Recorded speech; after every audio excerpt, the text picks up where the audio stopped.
Oke, Assalamualaikum warahmatullahi wabarakatuh. Sampai jumpa lagi di kuliah online kita. Sekarang saya ingin menjelaskan tentang tendensial sentral. Tendensi sentral atau kalau bahasa sederhananya itu ukuran pemusatan data ya. Seperti apa kuliah statistik ekonomi ini? Saya kasih pengantar dulu. Oke ya, saudara bisa lihat screen saya.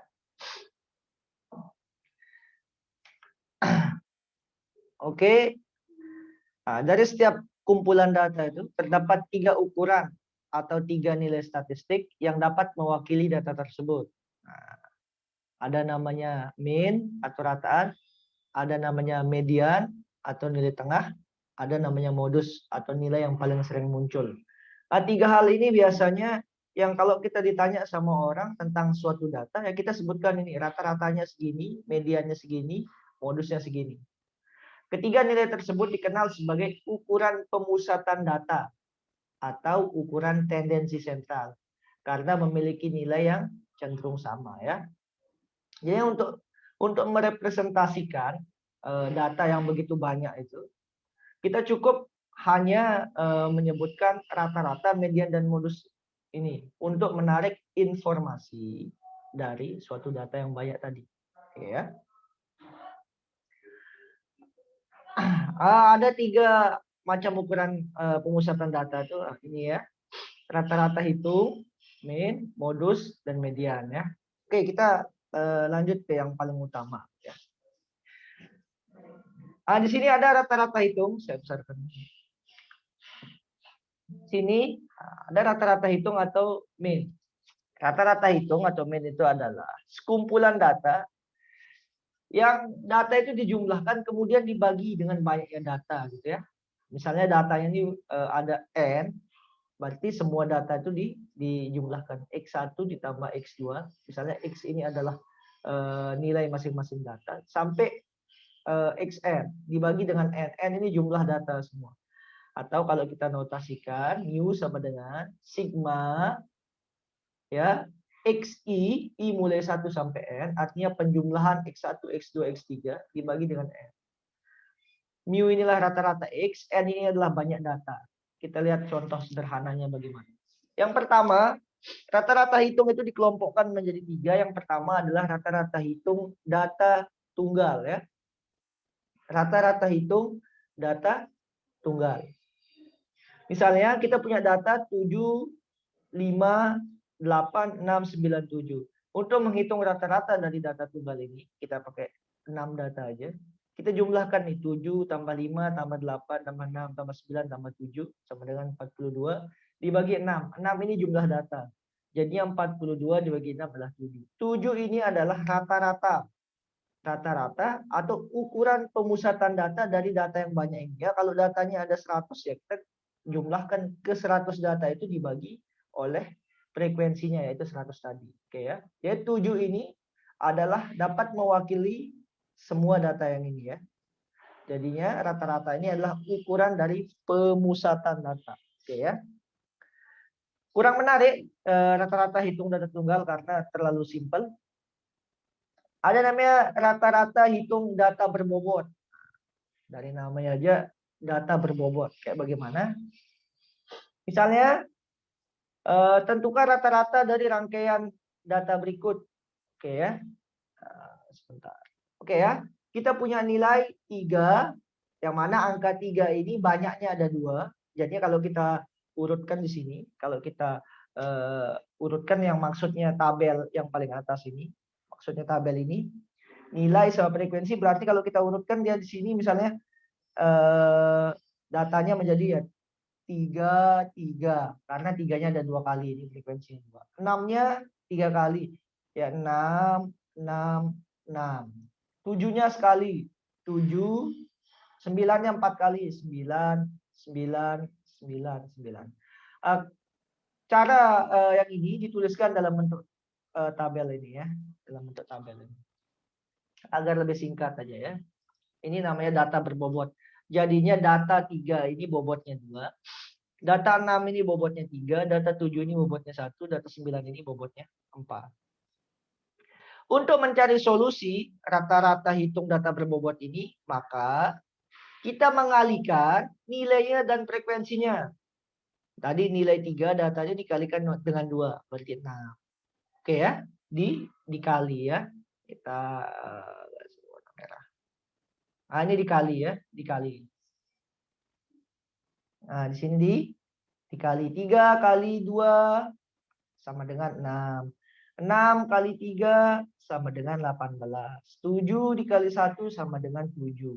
9 kali 4 sama dengan 36. Setelah itu kita jumlahkan. Frekuensinya kita jumlahkan. F dikali X-nya. Frekuensi dikali X-nya juga kita jumlahkan. Oke ya. 2 tambah 3 tambah 1 tambah 4, 10. Banyak datanya 10 ya. Coba kita hitung ini. 1, 2, 3, 4, 5, 6, 7, 8, 9, 10. Ini jumlah data. 67 adalah hasil kali antara nilai atau X dengan frekuensinya. 6 tambah 18 tambah 7 tambah 36 diperolehlah 67. Oke ya. Nah, dari sini kita bisa peroleh rata-ratanya, rata-rata berarti sama dengan apa? Sigma Fx artinya penjumlahan F kali X, 6 tambah ini berarti 67 nih. Dibagi jumlah frekuensi yaitu 10 dibagi 10 sama dengan 6,7. 6,7 inilah disebut sebagai rata-rata hitung berbobot. Oke ya. Oke, kita cari lagi yang lebih menarik. Kalau tadi kita sudah belajar data tunggal, data berbobot, tentu kalau ada tunggal ada kelompok ya. Nah, sekarang kita belajar cara hitung data kelompok. Rata-rata hitung data kelompok ya. Oke ya. Sekarang kita punya data di sini. Kelas intervalnya dari 20 sampai 29. Itu datanya 4. 30 sampai 9 apa maksudnya ini ya? Misalnya ada data di antara 20 misalnya 21, 27, 28, 25. Itu banyaknya 4. Makanya sini dikelompokkan datanya. Pertemuan sebelumnya kita sudah belajar distribusi frekuensi di sini. Datanya dalam bentuk interval. Kalau tadi dalam bentuk tunggal kan. Nah, ini dalam bentuk tunggal kan datanya satu-satu gitu kan. Kalau ini dalam bentuk interval. Interval ya. Interval 20 sampai 29. Nah, panjang datanya dari 20 sampai 29 ini ada 10. Coba kita hitung. 20, 21, 22, 23, 24, 25, 26, 27, 28, 29. Ada 10. Semua 10. Kalau yang kelas pertama 10 ya semua juga 10. Oke ya, ini 10. Frekuensi datanya ada 4. Apa itu frekuensi Pak sebelumnya? Frekuensi itu jumlah banyak munculnya data tersebut. Angka 20 sampai 29 ada 4 frekuensi, 30 sampai 39 ada 7 dan seterusnya ya. Jumlah frekuensinya ada 50. Jadi datanya ini adalah jumlahnya 50 ya, datanya itu. Bagaimana cara kita menghitung rata-ratanya dari data kelompok ini atau data interval ini? Sekarang kita lihat nih solusinya. Cara satu kita sebut cara langsung. Ini tadi kita udah punya informasi interval dan frekuensi. Sekarang nilai tengah. Kita lihat nilai tengah antara 20 sampai 29. Nilai tengahnya berapa? Caranya agar lebih gampang. 20 ditambah 29 berapa?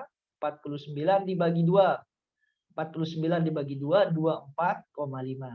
Karena interval 20 sampai 29 ini ada genap angkanya ya. Genap panjangnya jadinya ditambahkan aja. Kalau sampai 28 ini bagaimana Pak? Ya sudah, kalian cari aja nilai tengah-tengahnya. Misal ya. Misal angkanya itu 20 sampai 28. Saya mau menjelaskan kalau ini untuk genap ya. Ini genap. Ini panjang kelasnya genap ya. Kalau misalnya ganjil Pak, misalnya 20 sampai 28. Kenapa ganjil? Karena sini ada 20, 21, 22, 23, 24, 25, 26, 27, 28. Kalau kita hitung 1, 2, 3, 4, 5, 6, 7, 8, 9. Tengah-tengah dari ini mana? Tengah-tengah dari ini ya. Tengah-tengahnya kita bisa langsung sebut adalah ini 24. Ya, ini tengah-tengahnya. Tapi untuk data genap 20 sampai 29 ini, ya kan? Cara menghitungnya adalah tengah-tengahnya. Misalnya sini ya 20, kita coba 21, 22, 23, 24, 25, 26, 27, 28, 29. Oke ya. 20, 21, 22, 23, 24, 25, 26, 27, 28, 29. Tengah-tengahnya mana? Tengah-tengahnya adalah ini. Yang dua ini. Ya kan? Sebelah kirinya ada 4 data, sebelah kanannya ada 4 data. Jadi 24 ditambah 25 dibagi 2. Ya, 24 ditambah 25 dibagi 2. Ya 24,5. Atau dengan cara yang tadi ya. 20 ditambah 29 dibagi 2 adalah 24,5.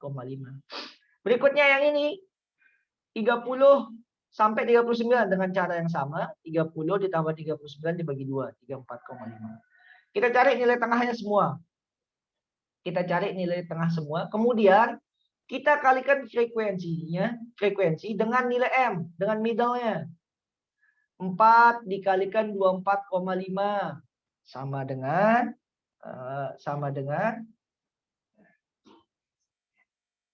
98. Ini dikali ya.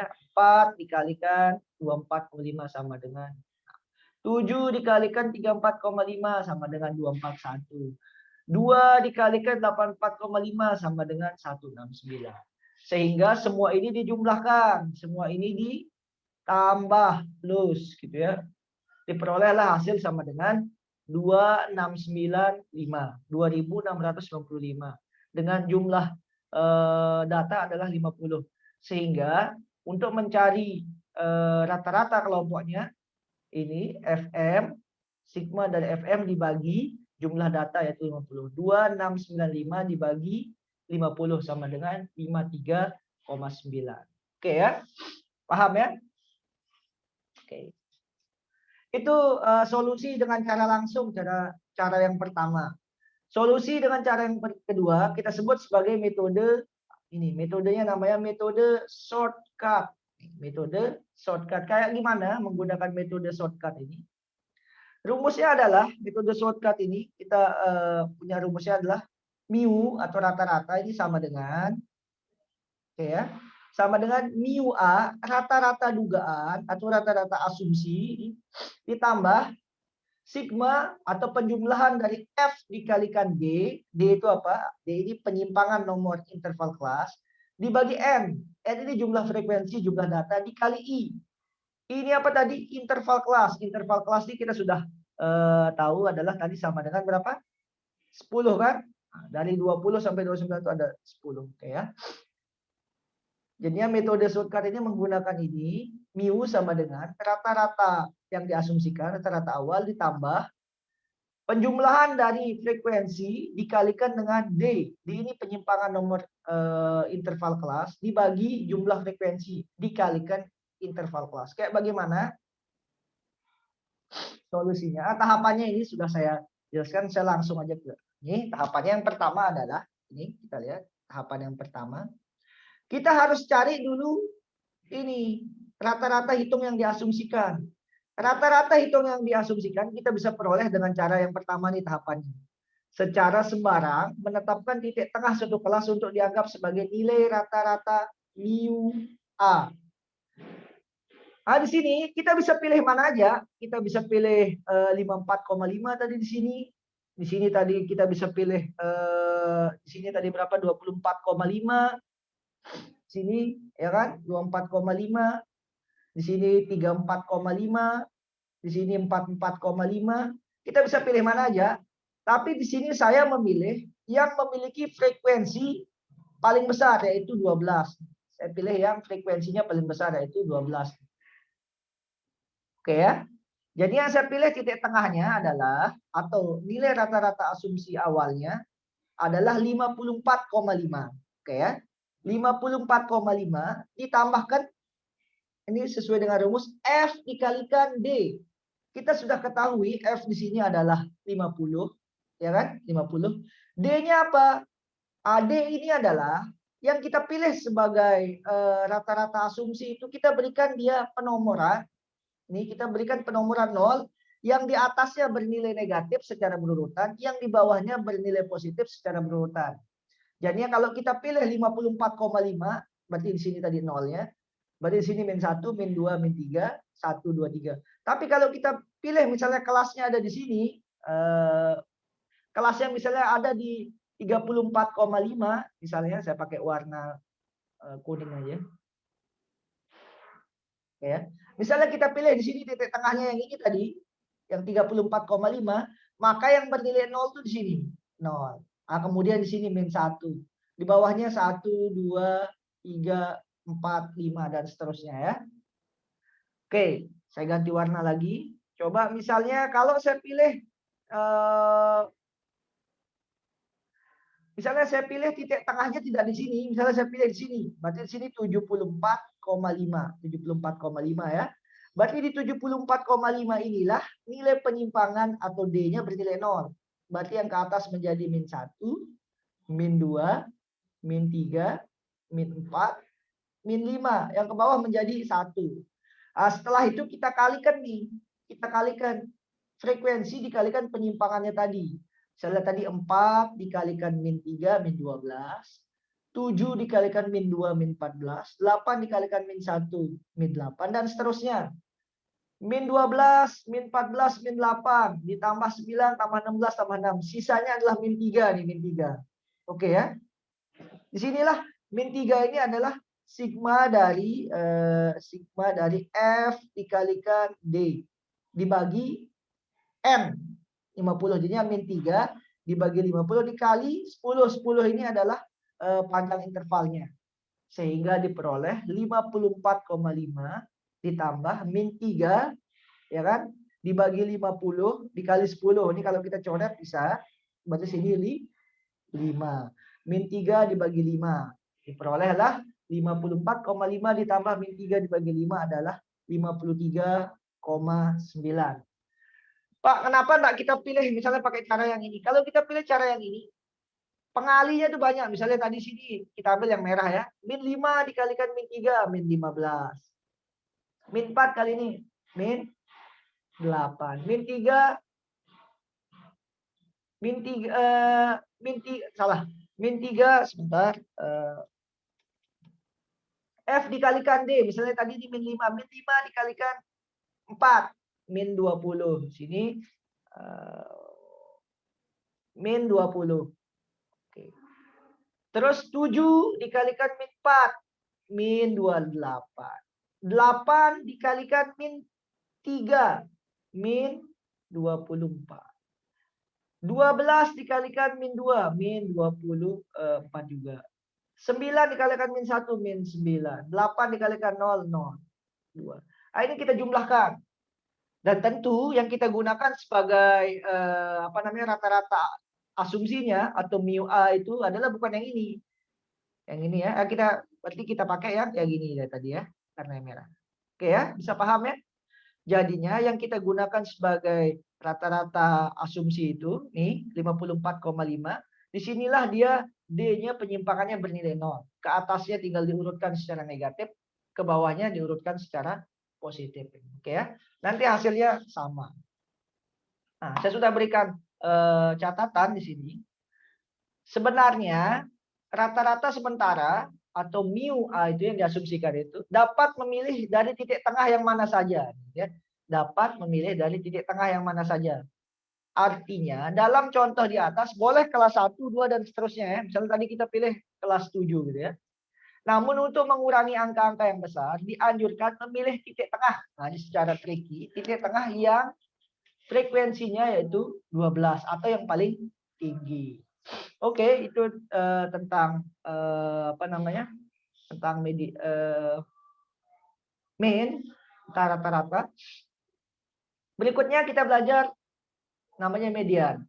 Median ini adalah nilai tengah dari kumpulan data yang sudah disusun berurutan. Nah, ini namanya median. Jadi kalau dia belum disusun berurutan, misalnya di sini ada 3, 5, 4, 8, 6, 7, 9. Nah, ini nggak bisa kita tentukan median nilai tengahnya karena dia tidak berurutan. Kalau kita untuk menentukan mediannya kita harus urutkan dulu 3, 4, 5, 6, 7, 8, 9. Nilai tengahnya mana?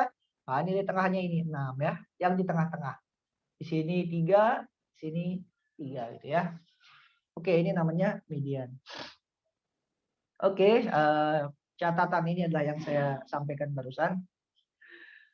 Seperti halnya dengan median, tentu juga di sini seperti halnya dengan rata-rata atau mean, ada namanya data median data tunggal dan median data kelompok. Oke, kalau median data tunggal seperti yang saya sampaikan tadi, kita urutkan dulu ini, habis itu kita cari letak mediannya. 7, 5, 8, 6, 9, 10, letak mediannya N plus 1 per 2. Apa maksudnya ini Pak? N plus 1 per 7 ya. Hitung datanya berapa? Datanya jumlah 7. 2, 4, 6, 7. Tinggal 7 tambah 1 sama dengan 2. Berarti datanya yang keempat. Yang keempat adalah datanya berarti angka 7. Setelah diurutkan tentunya. Ini setelah diurutkan ya. Ini dia.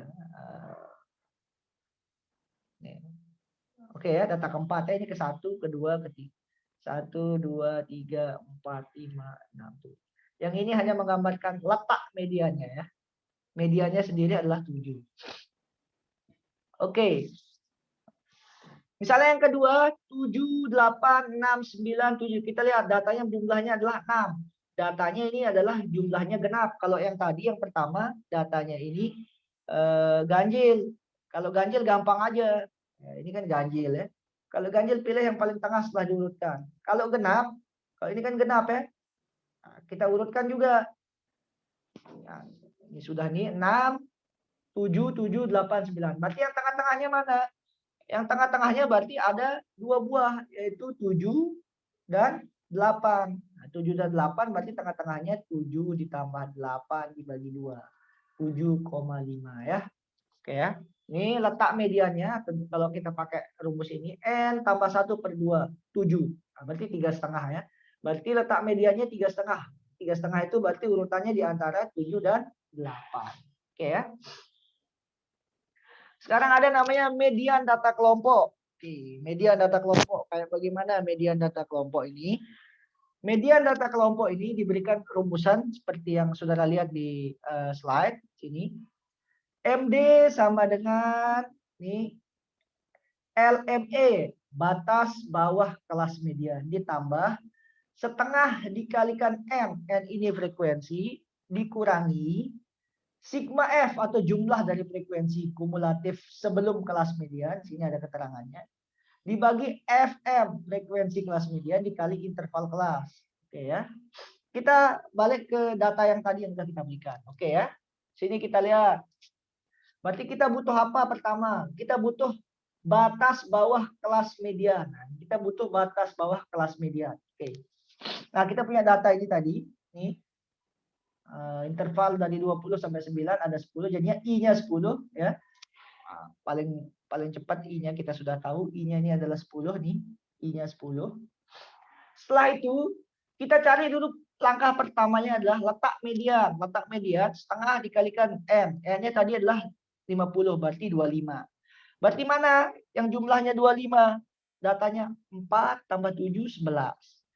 11 ditambah 8 19. 19 ditambahin 12 31. Oh, berarti data ke-25 itu kira-kira berada di kelas 4 ini, kelas interval yang keempat. Nih, 25. Ini kan frekuensinya yang ke atas ini adalah 19. Berarti 25 itu kira-kira di sini ya, di antara 50 sampai dengan 59. Atau dengan kata lain kita bisa sebutkan di sini adalah pada kelas keempat. Oke ya. Pada kelas keempat.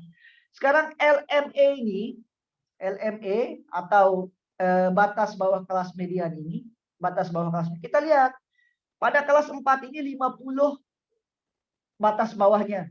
Untuk menentukan LME ini, batas bawah ya 50 ini dikurangi 0,5. Berarti di sini kita kurangi 0,5 sehingga menjadi 50 dikurangi 0,5. Disinilah dia menjadi 49,5. Inilah yang menjadi LME. LME atau batas bawah kelas median ya. Batas bawah kelas median. Sigma F. Sigma F. Sigma F ini apa maksudnya? Sigma F itu adalah maksudnya frekuensi kumulatif sebelum kelas median. Berarti sebelum kelas mediannya ada di kelas 4 nih. Ada di kelas 4. Berarti sebelumnya adalah 4 ditambah 7 ditambah 8. Berarti 19. Berarti kelas frekuensi sebelum frekuensi kumulatif kelas sebelum kelas median itu adalah 19. FM, apa FM? FM itu adalah frekuensi kelas median itu berarti ini ya. 12 ini sendiri ya. I-nya tadi 10. Nah, kalau kita sudah punya ini, kita tinggal masukkan dia ke dalam rumusan yang tadi sehingga menjadi LME-nya adalah 49,5. Kemudian N-nya adalah 50, nih jumlah data setengah dikali 50. Oke, menjadi 25, sini menjadi 25. Sigma F atau frekuensi yang muncul sebelum kelas median itu 19 dibagi 12. Dibagi 12, jumlah 12 ini adalah frekuensi kelas median itu sendiri. Oke ya. 25 dikurangi 19, 7. 7 per 12 dikalikan 10, diperolehlah mediannya adalah 54,5. Oke ya. 54,5.